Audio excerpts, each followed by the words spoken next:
Sistem kepercayaan manusia zaman praaksara. Corak kehidupan masyarakat praaksara memiliki sistem kepercayaan yang diperkirakan mulai tumbuh pada masa berburu dan mengumpulkan makanan tingkat lanjut atau disebut dengan masa bermukim dan berladang yang terjadi pada masa Mesolitikum. Bukti yang turut memperkuat adanya corak kepercayaan pada zaman praaksara adalah ditemukannya lukisan perahu pada Nekara. Sistem kepercayaan adalah kumpulan keyakinan, nilai, dan norma yang mengatur hubungan antara manusia dengan alam semesta, Tuhan, dan sesama manusia. Sistem kepercayaan merupakan salah satu aspek penting dalam kebudayaan, karena mempengaruhi cara pandang, perilaku, dan identitas masyarakat. Oleh karena itu, mempelajari sistem kepercayaan dapat membantu kita memahami latar belakang, sejarah, dan kekayaan budaya masyarakat. Salah satu masyarakat yang menarik untuk dikaji sistem kepercayaannya adalah masyarakat praaksara, yaitu masyarakat yang belum mengenal tulisan sebagai alat komunikasi. Masyarakat praaksara hidup pada zaman prasejarah, sebelum adanya catatan sejarah tertulis. Untuk mengetahui sistem kepercayaan masyarakat praaksara, kita dapat menggunakan beberapa sumber informasi, seperti peninggalan megalitik, lukisan gua, dan tradisi lisan.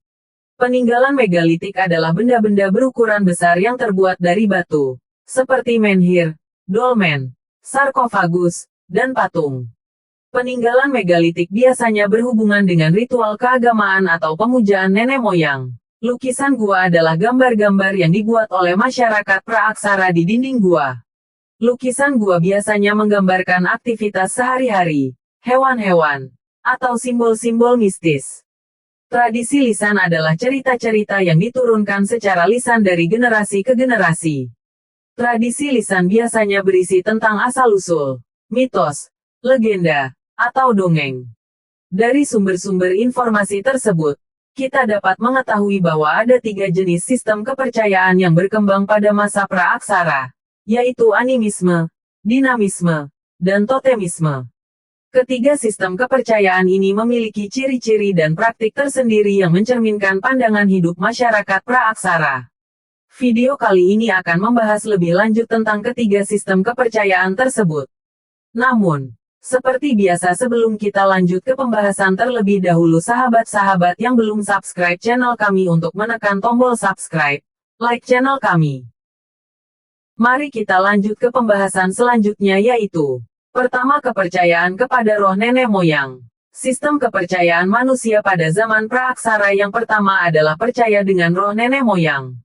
Kepercayaan ini diprediksi muncul saat manusia pada zaman itu hidup dengan berburu dan mengumpulkan makanan. Berdasarkan sejarah, kepercayaan terhadap roh nenek moyang hadir saat manusia mengalami mimpi dalam tidurnya. Dalam mimpi itu, ia melihat dirinya ada di tempat yang berbeda dari tubuh jasmaninya. Mereka percaya bahwa tubuh yang ada di tempat merupakan jiwa yang terlepas dari jasmani. Dengan demikian setiap ada orang yang mati, roh dari orang tersebut akan dihormati atau dipuja-puja.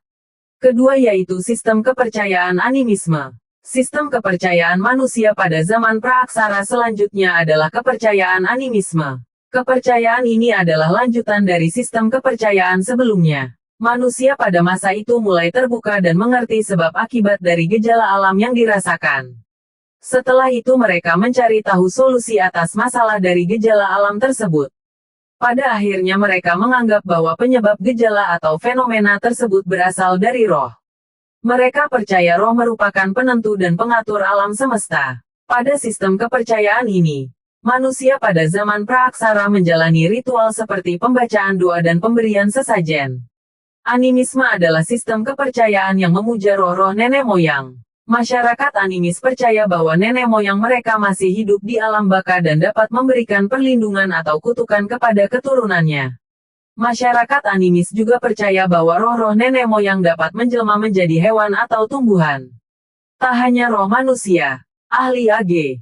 Pringhiditgo dalam buku Ensiklopedi Umum 1973, menjelaskan arti animisme adalah membawa seseorang untuk bisa percaya bahwa alam yang meliputi gunung, hutan, gua, dan kuburan memiliki jiwa sekaligus harus dihormati. Jika tidak, maka roh di benda-benda tersebut akan mengganggu manusia. Dalam An English Indonesian Dictionary, animisme disebut animism anenimum, yang diartikan penjiwaan terhadap benda-benda equals dan sadili. 2007:29. Sedang animisme menurut pendapat Maria Susaida Famoni, sebagaimana teori yang dijelaskan E.B. Tyler, memiliki dua arti. Pertama, animisme dapat dipahami sebagai asas kepercayaan manusia religius orang-orang primitif, menempelkan jiwa pada diri manusia dan juga pada semua makhluk hidup serta benda-benda mati. Arti kedua, animisme dapat dipandang menurut teori yang dipertahankan E.B. Tyler dan pengikut-pengikutnya, yakni sebagai ide tentang jiwa manusia sebagai sebuah pemikiran perihal pengalaman psikis, terutama mimpi. Famoni, 1995:66. Maria Susaida Famoni mendefinisikan istilah animisme adalah cikal bakal lahirnya agama. Ia juga mengutip pandangan E.B. Tyler yang mencetuskan term animisme untuk menyebut segala bentuk kepercayaan pada makhluk-makhluk berjiwa. Famoni, 66. Kepercayaan akan makhluk-makhluk berjiwa meliputi dua bentuk. Satu, kepercayaan bahwa manusia mempunyai jiwa yang tetap bertahan setelah kematiannya. Dua, kepercayaan bahwa ada makhluk-makhluk berjiwa lainnya, makhluk-makhluk yang dipribadikan. Famoni, 67. Praktik animisme dalam kehidupan masyarakat praaksara antara lain adalah ritual pemujaan, pemberian sesaji, dan penguburan mayat. Ritual pemujaan adalah upacara yang dilakukan untuk menghormati atau memohon sesuatu kepada roh-roh nenek moyang. Pemberian sesaji adalah persembahan berupa makanan, minuman, atau barang-barang lain yang diberikan kepada roh-roh nenek moyang sebagai tanda penghargaan atau permintaan maaf. Penguburan mayat adalah proses pemakaman jenazah dengan cara tertentu yang sesuai dengan adat istiadat. Beberapa tempat yang dianggap sakral oleh masyarakat animis adalah pohon besar, mata air, dan gunung. Pohon besar dianggap sebagai tempat tinggal roh-roh nenek moyang atau tempat bersemayamnya jiwa orang yang meninggal. Mata air dianggap sebagai sumber kehidupan atau tempat bersih-bersih diri dari dosa-dosa. Gunung dianggap sebagai tempat tertinggi yang dekat dengan alam baka atau tempat bertemu dengan roh-roh nenek moyang. Orang-orang pada masa praaksara dan prasejarah sudah menyadari kalau ada kekuatan lain di luar mereka, sebagaimana yang sudah dijelaskan. Oleh karena itu, mereka berusaha mendekati kekuatan itu. Mereka mengadakan berbagai upacara, seperti pemujaan, pemberian sesaji, atau upacara ritual lain. Ketiga yaitu kepercayaan dinamisme. Dinamisme adalah sistem kepercayaan yang menganggap benda-benda tertentu memiliki kekuatan gaib. Masyarakat dinamis percaya bahwa ada benda-benda yang memiliki sifat-sifat khusus yang dapat memberikan manfaat atau bahaya kepada manusia. Masyarakat dinamis juga percaya bahwa ada benda-benda yang dapat dipengaruhi oleh roh-roh halus atau makhluk gaib. Istilah dinamisme, menurut pendapat Husaini Ismail berasal dari bahasa Yunani, yaitu dinamis dunamos artinya kekuatan, kekuasaan, dan kegunaan. Dinamisme juga diartikan dengan suatu paham adanya kekuatan yang tidak dimiliki manusia, hewan dan benda-benda alam lainnya. Kekuatan tersebut disebut dengan mana. Bila seseorang atau benda dikonstatir berisi kekuatan mana, maka ia memperoleh perhatian istimewa. Benda-benda yang dianggap bermana oleh manusia paling tidak memiliki dua substansi atau unsur meliputinya. Eccles dan Sadili dalam An English Indonesian Dictionary menyebutkan dinamisme diartikan dynamism, dynamism, yang berarti tenaga yang dinamis. Eccles dan Sadili, 203.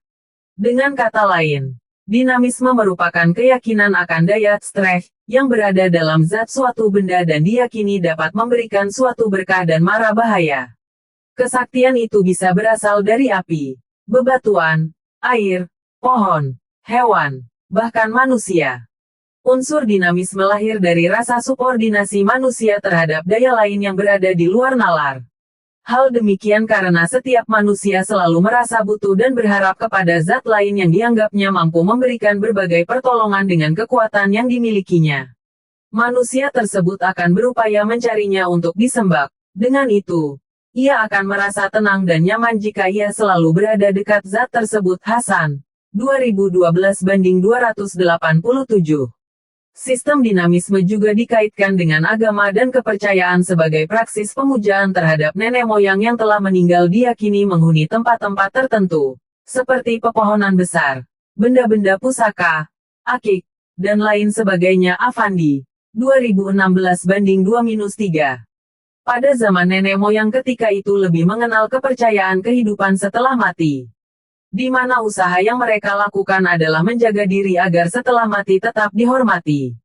Bagaimana sistem kepercayaan manusia zaman praaksara, yang menjadi leluhur, perwujudan kepercayaannya dapat dituangkan dalam berbagai bentuk di antaranya karya seni. Satu di antaranya berfungsi sebagai bekal untuk orang yang meninggal. Semisal, barang perhiasan ornamen digunakan sebagai bekal kubur, yang kemudian dikenal dengan istilah dolmen, sarkofagus, menhir Sukendar, 1997-2, dan lain sebagainya. Gunawan, 2013-43.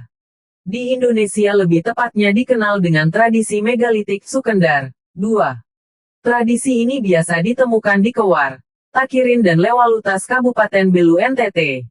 Praktik dinamisme dalam kehidupan masyarakat praaksara antara lain adalah penggunaan jimat, mantra, dan obat-obatan tradisional.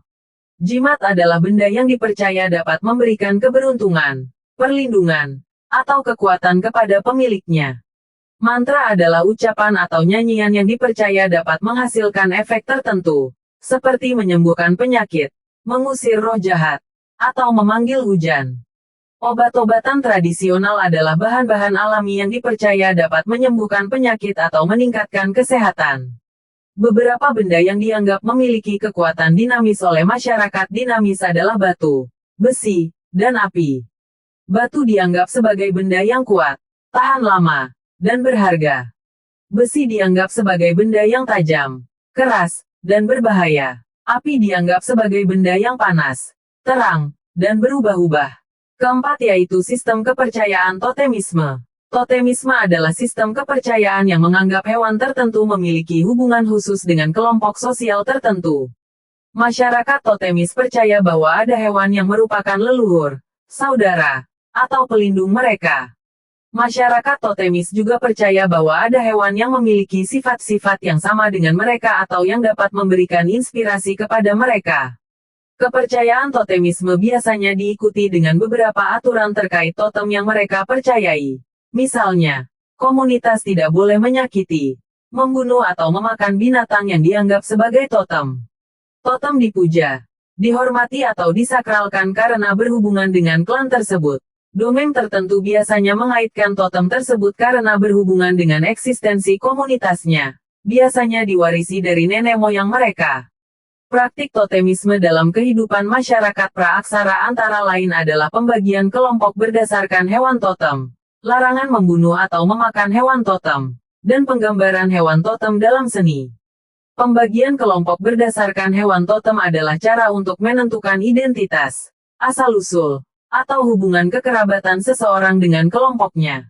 Larangan membunuh atau memakan hewan totem adalah cara untuk menghormati atau menjaga keselarasan dengan hewan tersebut. Penggambaran hewan totem dalam seni adalah cara untuk mengekspresikan rasa kagum, hormat, atau cinta kepada hewan tersebut. Beberapa hewan yang dianggap sebagai totem oleh masyarakat totemis adalah harimau, ular, dan burung. Harimau dianggap sebagai hewan yang gagah, berani, dan kuat. Ular dianggap sebagai hewan yang licin, cerdik, dan beracun. Burung dianggap sebagai hewan yang bebas, indah, dan ceria. Totemisme lazim hidup di Afrika, Amerika dan bangsa di Kepulauan Pasifik. Banyak suku di Amerika kemudian membentuk simbol totem mereka pada patung maupun ukiran kayu. Menurut Emile Durkheim, totemisme tidak bersifat individual, selalu terkait dengan nilai komunitas. Di suatu komunitas misalnya, mereka mempercayai totem binatang tertentu karena binatang tersebut melambangkan kesatuan di antara anggota suku mereka.